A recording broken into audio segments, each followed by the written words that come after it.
नमस्कार दर्शकों, आप सभी का बापू की आवाज न्यूज नेटवर्क में स्वागत है।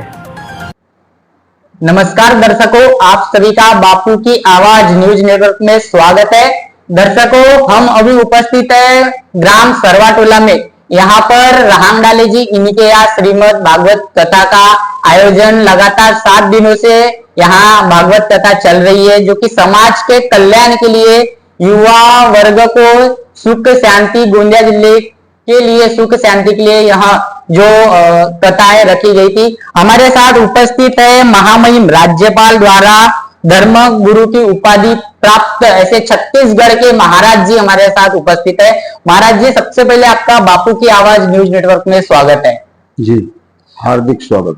महाराज जी, हम चाहेंगे कि हमारे दर्शकों को आप सबसे पहले तो आप अपना परिचय दीजिए। हमारा परिचय है चित्रकूट धाम, और बहुत दिन से, विगत वर्षों से, आज कब 25 वर्ष से हम भागवत कथा गा रहे हैं और सब जगह धर्म का उपदेश कर रहे हैं। धर्म के उपदेश के हमारे सनातन धर्म जो हिंदू समाज में है, भारतीय समाज में, उसी के विषय पर बोलते हैं। और जो मानव सेवा करे उसी को भारत में धर्म कहा गया है। मानव सेवा ही हमारे देश का धर्म है। और आध्यात्म विषय से संबंधित जो ज्ञान, कर्म, उपासना, यह सज्जन व्यक्ति करता है। इसके करने के बाद यहाँ का व्यक्ति हमारे सनातन धर्म को की उपलब्धि प्राप्त करता है। ऐसा भारत का देश का धर्म है। गरीबों की मदद करना, अपाहिज लोगों की मदद करना, और जो धर्म से भटक चुके हैं उनको ज्ञान धर्म का उपदेश करना। समाज किस तरह से क्या करता है। हमारे यहाँ समाज राम धर्म है, कृष्ण धर्म है, बड़े बड़े महापुरुषों का धर्म है, तुलसीदास का धर्म है, और स्वामी विवेकानंद जी का धर्म है, जो सनातन नीति को सिखाया है। त्यागी होना चाहिए मनुष्य को, ज्यादा लालच में नहीं पड़ना चाहिए। जो आदमी, क्योंकि पाप का पुत्र लोभ होता है, जो आदमी लोभ करता है वो पाप भी करता है। इसलिए जीवन में त्याग होना चाहिए, तब वो दूसरे पर दया करता है। हमारे देश में बड़ी शिष्टाचार है। महाराज जी, मैं यह पूछना चाहूंगा, वसुदेव कुटुंबकम, क्या कहना चाहूंगे? वसुदेव कुटुंबकम, वसुदेव हमारे देश का अंग है। वसुधैव कुटुंबकम जो महाराज विनोबा भावे का बनाया हुआ वसुधैव कुटुंबकम है। अच्छा। सबको बांटकर भोजन करना चाहिए, सबकी सेवा करना चाहिए, दीन दुखियों की मदद करना चाहिए। और वसुधैव कुटुंबकम भारतीय परिवार कहा जाता है। उसमें और कोई जाति नहीं होती। अपने कर्म के अनुसार दुख और सुख एक दूसरे को मदद करना, आगे की ओर बढ़ाना। जिसके भूमि न हो भूमि देना, जिसको रोग हो जाए तो कुछ त्याग करके समाज से इकट्ठा करके और उसकी मदद करे। जो गरीब हो और जीवों की बराबर सेवा करे, और जिसके कुछ न हो उसको देना चाहिए। स्वयं का त्याग सीखना चाहिए। और मनुष्य का आभूषण विद्या होता है, उसको नम्र होना चाहिए, तभी वो दूसरे का भला कर सकता है। नहीं तो धन होने के बाद भी यदि विनयशीलता, दया और भारतीय धर्म नहीं है तो वो वसुधैव कुटुंबकम का सदस्य नहीं बन सकता। जो बांट कर भोजन करे और फिर भोजन को खाए, वही परंपरा है वसुधैव कुटुंबकम। अच्छा, उसी प्रकार महाराज जी, हमारे जो दर्शक है वह समाज में ऐसी चर्चा चलती है कि जो सनातन धर्म है वह आध्यात्म के बारे में और सनातन धर्म के बारे में समाज में बहुत ज्यादा अफवाहें फैली है। ऐसा कई लोगों का कहना है कि यह अंधश्रद्धा है। तो आप हमारे दर्शकों को क्या बताना चाहोगे, श्रद्धा और अंधश्रद्धा, इन दोनों में फर्क?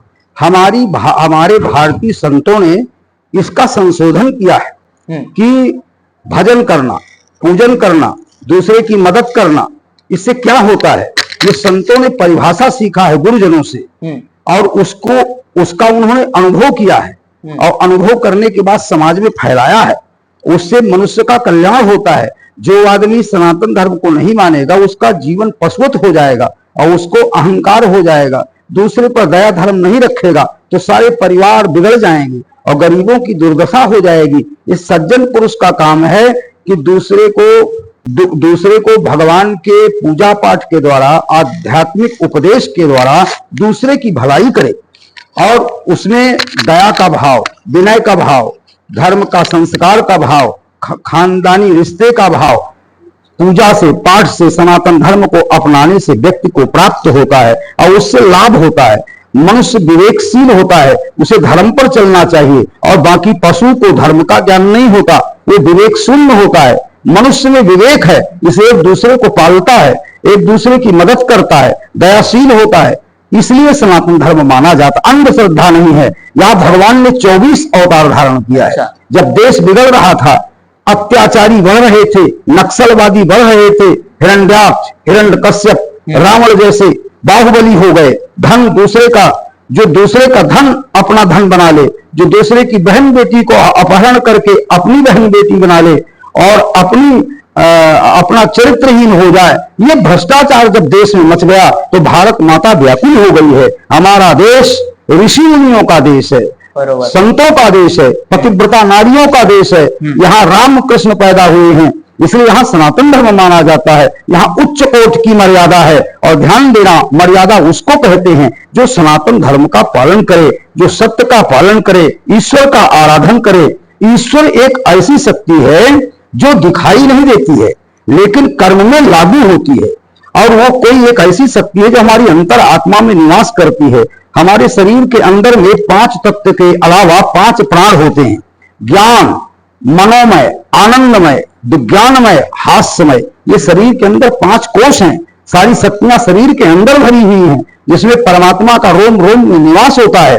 जब मनुष्य संतों के पास में बैठता है तो दूसरे की भलाई करने के लिए बैठता है, तो पूजा के द्वारा, पाठ के द्वारा, त्याग के द्वारा, विनय के द्वारा, रामायण सुनाकर, गीता सुनाकर आदमी को भारतीय धर्म की ओर ले जाता है।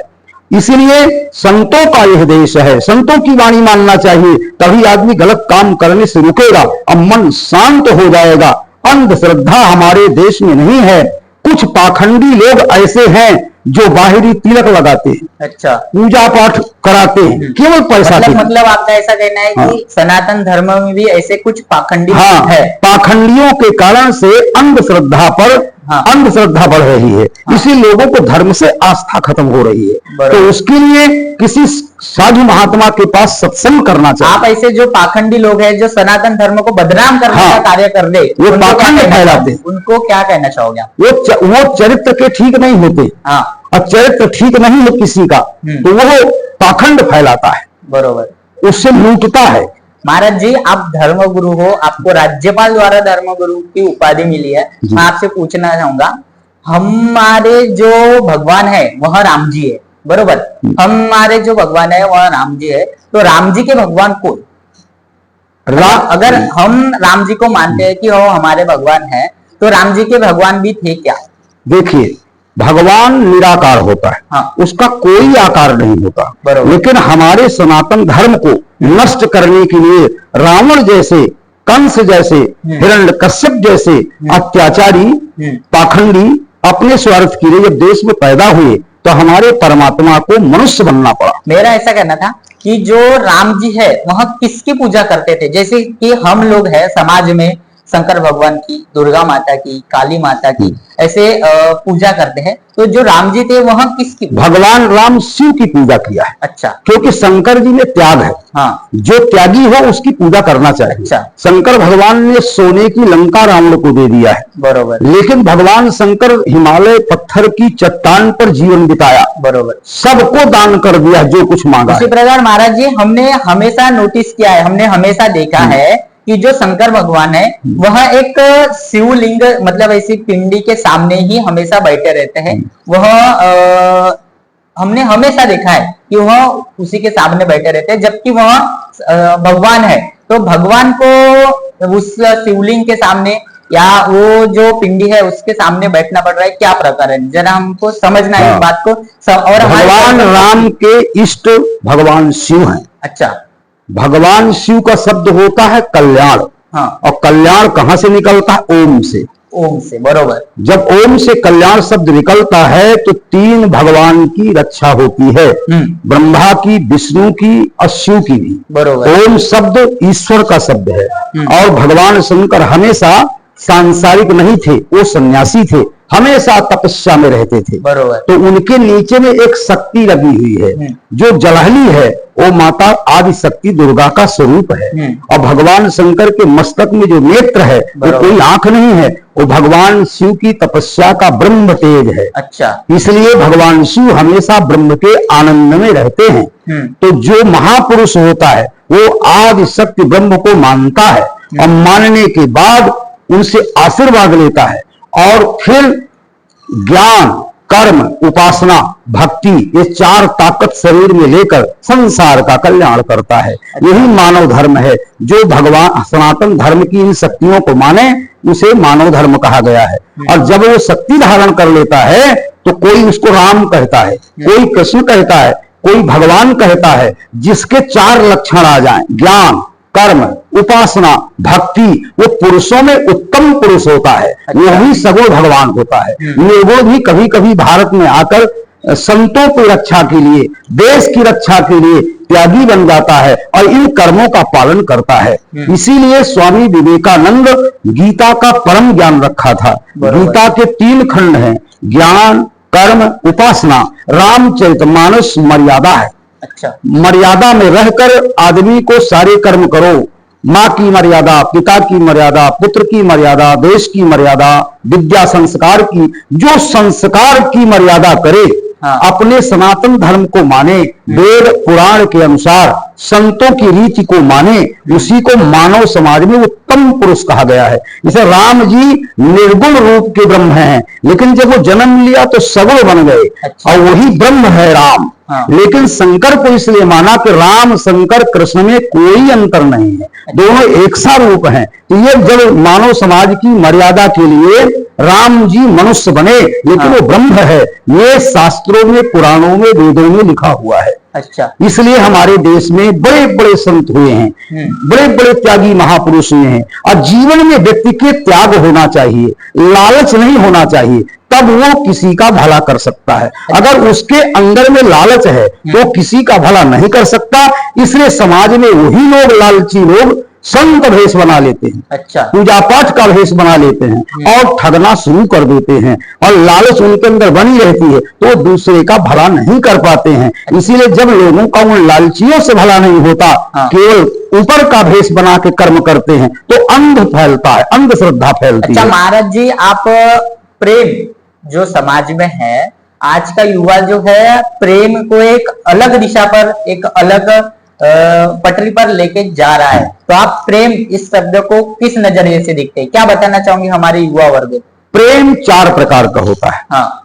एक उप प्रेम होता है, हमारा आपसे स्वार्थ है तो हम आपके 10 बार जाएंगे, पैर पड़ेंगे, आपसे प्रेम करेंगे, मीठी बात करेंगे, काम निकलने के बाद हम आपको भूल जाएंगे। अच्छा, इसको उप प्रेम बोलते हैं। हाँ, ये कपटी प्रेम। अच्छा, एक होता है सस्नेह प्रेम।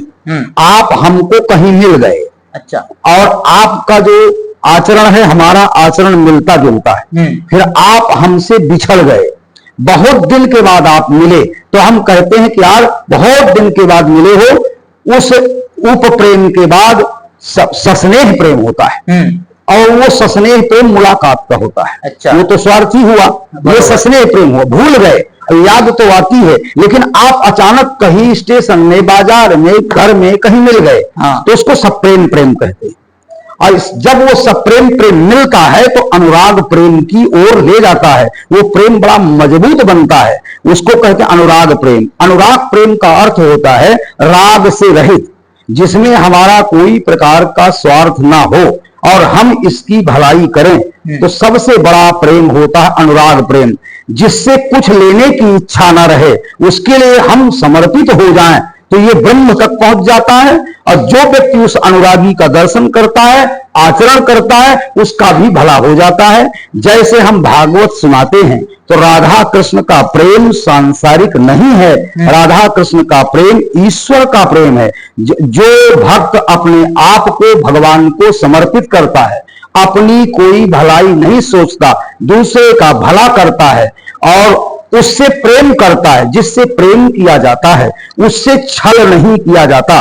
भगवान गोपियों का प्रेम कृष्ण से है और कृष्ण भगवान का प्रेम गोपियों से है। अनुराग प्रेम, जिसमें कोई प्रकार की इच्छा न रह जाए और हम उसके ध्यान में मस्त रहें, कि ऐसे को सबसे उत्तम और सच्चा प्रेम कहते हैं। अच्छा महाराज जी, अभी जो हमारे समाज में प्रेम को बदनाम करने का कार्य चल रहा है, उसके बारे में क्या कहूंगे? युवाओं को क्या संदेश देना चाहोगे? बदनाम करने के लिए ठीक सोच रहे हैं, वो ठीक हो रहा है, इसलिए कि प्रेम उसको नहीं कहते। हाँ। प्रेम सच्चा वही है जो बिना कोई भी स्वार्थ से किया जाए, जिसके संस्कार अपने को अच्छे मिलते हों, फिर वो हमसे प्रेम करे और हम उसकी सेवा करें, ये उत्तम प्रेम है। अच्छा। और जहां अपना स्वार्थ फंसा है, जहां वासनाएं फंसी हुई हैं, जहां अपना जहां वासनाएं फंसती हैं, जो आदमी वासना में रहता है वो प्रेम नहीं होता। वासना के बाद वो प्रेम स्वार्थी बनता है और उसको फेंक दिया जाता है। अच्छा। ऐसा प्रेम नहीं होता जिससे कोई प्रकार का स्वार्थ न हो, केवल उसका चरित्र, उसका संस्कार हमारी आत्मा में वास करे और हमारे जीवन को सुधारे।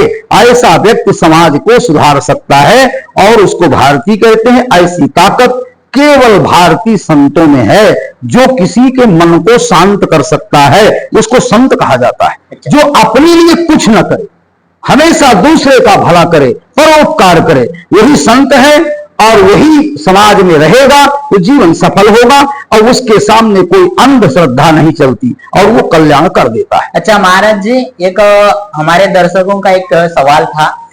हमने इसके पहले भी कई जो महाराज हैं उनके इंटरव्यू लिया है, हमने उनसे भी पूछा है, हम आपसे भी पूछना चाहेंगे क्योंकि हमने जिनसे भी पूछा है सभी से हमें अलग अलग उत्तर मिला है। हम आपसे भी उत्तर जानने का प्रयास करेंगे कि जो लहसुन और प्याज रहता है, आप उसका सेवन करते हैं क्या? अगर करते नहीं तो क्यों नहीं करते?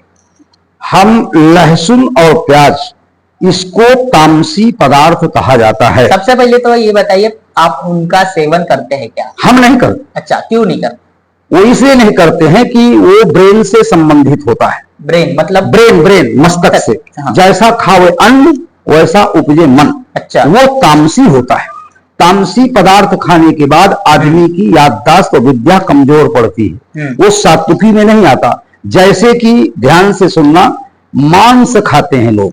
मांस खाने का मतलब मांस खाने का विषय नहीं है, क्योंकि मांस जब आप खाओगे, बकरा काटोगे, मुर्गा काटोगे, मुर्गी काटोगे तो वो तड़पता है। बरोबर। जो जीव तड़पे उसको नहीं खाना चाहिए, क्योंकि उसकी आत्मा नीचे ऊपर होती है, वो ब्रह्म को पुकारता है। वो व्यक्ति राक्षसी हो जाता है, उसके अंदर में दया, विनयशीलता समाप्त हो जाती है। किसी की हत्या नहीं करना चाहिए। और लहसुन प्याज, एक बार मानधाता राजा के राज्य में अकाल पड़ गया, तो उसमें जब अकाल पड़ गया तो कुछ लोग उसमें जो है गाय की सौगंध दिलाया। अच्छा। तो जो लहसुन नीचे का पदार्थ है, जो उसको खाएगा लहसुन को, वो तामसी पदार्थ में माना जाएगा। और जो प्याज खाएगा नीचे के धरती का खोदा हुआ पहली बार, तो वो भी तामसी पदार्थ माना जाएगा। उसकी बुद्धि सतोगुणी नहीं रहेगी और वो सनातन धर्म का उपदेश नहीं कर सकता। हमारे देश में तुलसी का स्वरूप राधा, सीता, दुर्गा आदि शक्ति का स्वरूप है। तुलसी दल डाल। लेकिन महाराज, जो कई लोगों का कहना है, साइंटिस्ट लोगों का कहना है, वह तो एक जमीन से उगने वाला जो है सब्जी है, इसके बारे में क्या कहूंगे?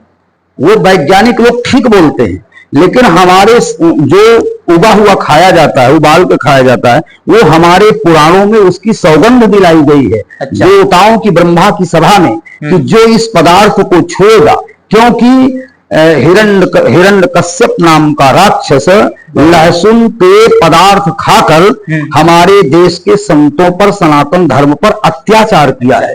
तो गाय माता रोते हुए गई है। गाय को उसने यही करके गाय माता को संतों से विरोध किया है। तो देवताओं ने कहा कि आज के बाद भारतीय आदमी अगर लहसुन प्याज खाएगा तो उसकी बुद्धि तामसी हो जाएगी और वो भजन नहीं कर पाएगा, और इसलिए हमारे पुराणों में उसको वर्जित किया गया। अच्छा महाराज जी, अभी जो है आपसे हमें एकदम सटीक उत्तर चाहिए, एकदम कम शब्दों में। जो शिवलिंग है, शिवलिंग की परिक्रमा नहीं की जाती, ऐसा हमने सुना है। जो शिवलिंग है उसके आसपास घुमा नहीं जाता, क्यों? उसकी अर्ध परिक्रमा की जाती है। अच्छा, क्यों? ऐसा क्यों? अब वो अर्ध परिक्रमा इसलिए की जाती है कि शिवलिंग स्थिर है। अच्छा। उसको स्वयंभू बोलते हैं। स्वयंभू का मतलब अपने आप से उत्पन्न हुआ है। तो जो स्वयंभू होता है उसकी तपस्या की जाती है एक ही दिशा में बैठकर, उत्तर दिशा में। अच्छा। और उत्तर से ना पूरब जाया जाता है, ना पश्चिम जाते हैं, ना दक्षिण जाते हैं, उत्तर की ओर जाकर उत्तर से वापस होते हैं। अच्छा। जिस हाथ से जाओ आधे दूर तक जाओ, इसलिए कि शिवलिंग एक जगह स्थिर रहता है। स्वयंभू लिंग होने के कारण से उसकी पूरी परिक्रमा नहीं की जाती, वो एक ही दिशा में रहता है, जिसका उत्तर भाग बोलते हैं। युवाओं को अध्यात्म के तरफ आकर्षित करने के लिए क्या कहना चाहूंगा? हाँ, युवाओं को, हमारे देश के जो युवा हैं वो बड़ी स्ट्रांग हैं, वो अच्छे मार्ग में चलना चाहते हैं, वो नास्तिक नहीं होते। लेकिन हमारे जो गार्जियन हैं, हमारे पास पड़ोस के लोग हैं, रूढ़वादी लोग हैं, वो कुछ कुछ ऐसी ऐसी नीतियां समाज में डाल देते हैं कि हमारे युवा वर्ग को जोश नहीं होता। इसलिए संतों के संग रहना चाहिए, उन्हें महापुरुषों के लक्षण को, आचरण को धारण करना चाहिए। जो पढ़े लिखे लोग हैं वो अच्छी संगति करते हैं, अच्छे ग्रंथों को पढ़ते हैं और अपने टीचरों से पढ़ते हैं, लेक्चरर से पढ़ते हैं, तो उन्हें संस्कार मिलता है। तो बच्चे वो बिगड़ते हैं जो संस्कार में नहीं रहते, और जो बड़े लोगों के संस्कार में रहते हैं, युवा होने के बाद भी उन्हें धर्म के सीखने का रोमांच रहता है। बुढ़ा आदमी कभी भी देश में रोमांच नहीं कर सकता।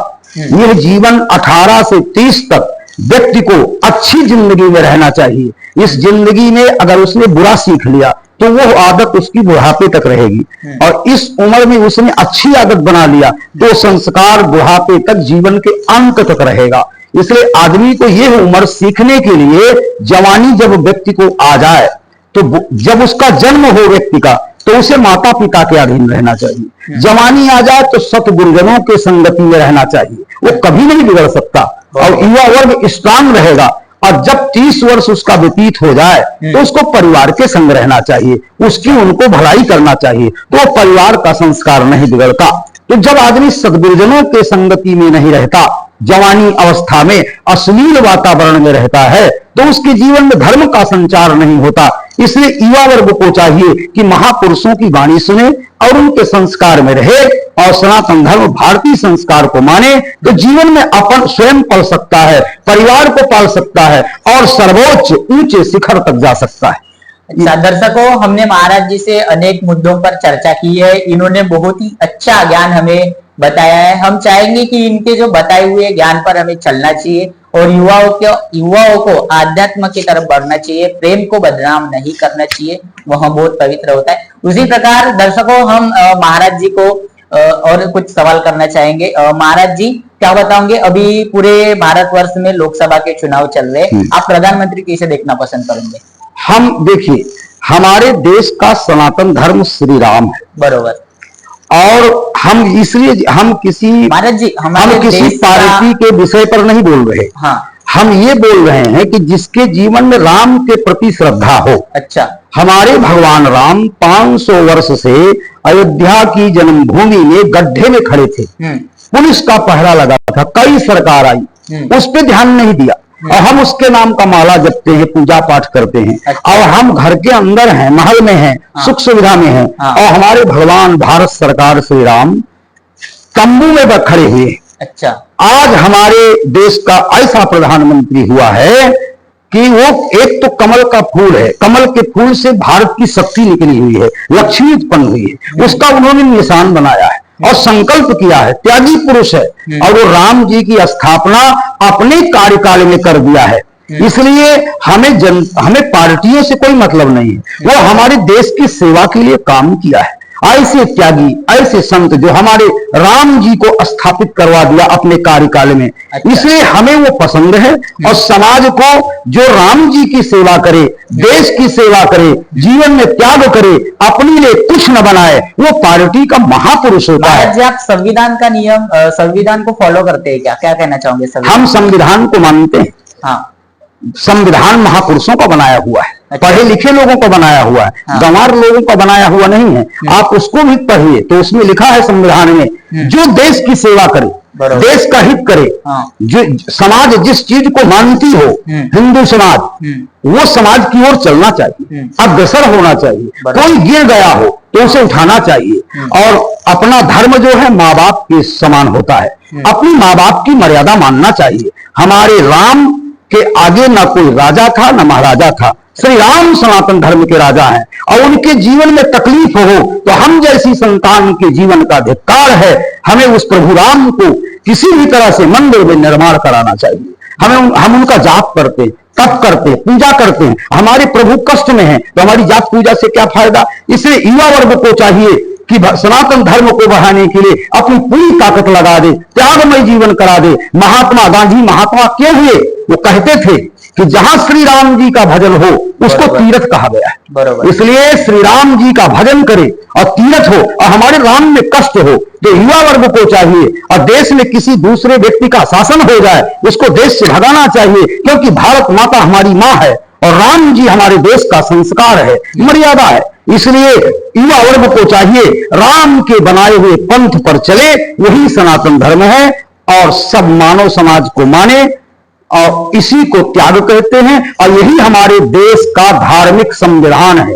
और जो महापुरुषों ने वैधानिक संवाद लिखा है और कानून बनाया है वो भारत के खिलाफ नहीं बनाया, भारत के मर्यादा को बनाया है। ऐसा कोई विधान 20 सूत्री कार्यक्रम थे कांग्रेस की राज्य में, ऐसा कोई सूत्र नहीं है जो मानव समाज से विपरीत हो।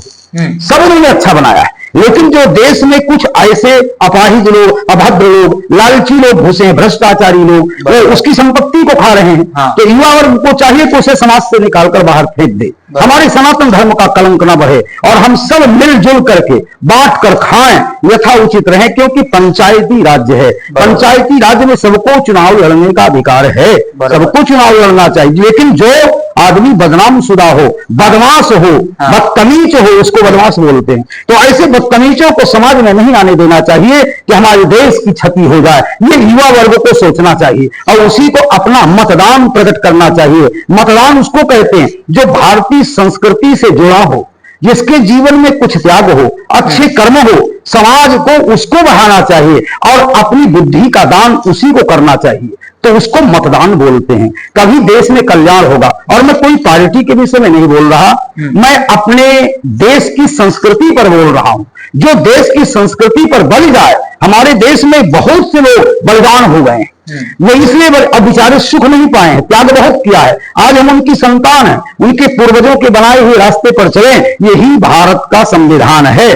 चाहे वो डॉक्टर अंबेडकर रहे हों, चाहे वो स्वामी विवेकानंद रहे हों, चाहे तुकड़ेदास महाराज रहे हों, चाहे विनोबा भावे रहे हों, ये सब भारत के संविधान से जुड़े हुए और भारत के संविधान धार्मिक संविधान होते हैं। यही आज भी लोकसभा में, विधानसभा में आज भी वो कानून लिखी है और जो इसका पालन नहीं किया है वो देश का गद्दार है। नेता हुए, नेता किसको कहते हैं?